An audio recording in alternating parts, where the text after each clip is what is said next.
ఈ నేపథ్యంలో కొన్ని గాయాలయ్యేటట్టు చేస్తాడు. విను, కొన్ని గాయాలయ్యేటట్టు పరిస్థితులు కూడా వస్తాయి. నువ్వేమో ప్రేమ చూపిస్తావు, అవతల వాళ్ళు ఏమో కాటేస్తారు. ఇది జరిగేది.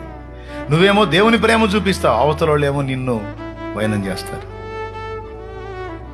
నువ్వేమో దేవుని ప్రేమ చూపిస్తావు, అవతల వాళ్ళు నీ మీద వెళ్ళి విషం కక్కుతూ ఉంటారు, దుష్ప్రచారాలు చేస్తూ ఉంటారు.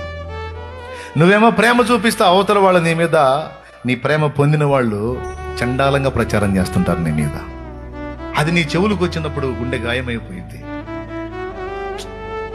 ఏంటి దేవా, నేను ప్రేమ చూపిస్తే ఇంత దారుణంగా మాట్లాడారేంది, ఇంత దారుణంగా ప్రవర్తించారేంది, ఎట్లా తయారైపోయింది ఏందని నువ్వు ప్రేమ చూపించినప్పుడు దానికి ప్రతిగా నీకు కాట్లు ఎదురైనప్పుడు, నీ ద్వారా ప్రేమ పొందిన వాళ్ళు నీకు రివర్స్ గేరేశారు, నీకు శత్రువులుగా మారారు, లేకపోతే నీకు కీడు తలపెట్టారంటే అక్కడ శత్రువు కుట్ర జరుగుతుందని గుర్తెరుగు.